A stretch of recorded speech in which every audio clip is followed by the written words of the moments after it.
Good morning, everyone. And so Rabbi Chalafta ben Dosa of Kfar Hanania in Mishnah 7 of the 3rd chapter of Pirkei Avot tells us that Asara Shiyoshvim voskim b'Torah, 10 people sit and they engage in the study of the Torah, Shechina Shruya b'neihem, then the Shechina will dwell in their midst. Shneimar, as learned, Elohim nitzav ba'adat el, the Almighty is present in the congregation of the godly. Adat, as we learned before, is the word which is used for the 10 spies who complained about the land of Israel. There were 10 of them, and so from there we learned that the word Ada means 10, and from there we learned that a minyan consists of 10 people. So the question here, of course, is why 10? Why not 11? Why not 9? Why not 5? Whatever. And I think the answer is because 10, the number 10, is the building block, the DNA of the universe. And so therefore we find that the world is created through 10 utterances, Asara Ma'amarot. And then the Torah is given, that's the physical world. The spiritual world is given through the Torah, which is of course the Aseret HaDibrot, the 10 commandments.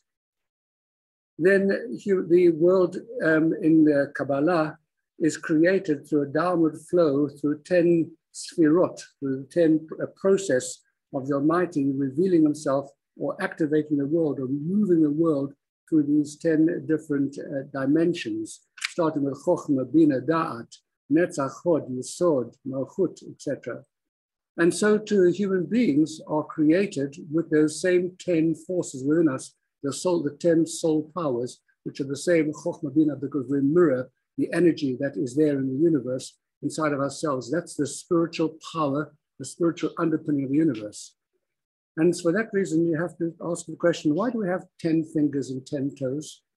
Why didn't we have 9 or perhaps 11 or whatever? What's the 10? Why is it that 10, the decimal, is the number around which all calculations are made in the world? The easiest calculations are all around 10. So you see, therefore, that 10 is a very significant number because, as I said, it is the building block of the universe. And I think, therefore, and I'm just trying to understand it myself now, when you have these 10 sphirot, it's called a Koma Shlema, the complete structure, the entire structure is in place. Yeah? And the flow then is able to come into the world. So each one of us carries inside of us, that's the part of the divine. And when 10 souls connect together in a single space, it's not as if something sort of comes down from heaven. It's just that the Koma Shlema is created in community terms. They create the full form. So the connectedness, each one of those souls then helps to build the total structure, and that creates a revelation, one of course which we can't see and which we can't sense, but which is so profound that there are certain things that you can't say unless there are these 10 souls who are together. Preferably the 10 souls should be together with bodies, otherwise it doesn't work. But 10 souls come together, 10 Jews come together, and this magic happens of the connectedness of the 10, the magic 10, to create this sense of wholeness and togetherness. So that is Shechina. Shechina means revelation. Shochein means to dwell.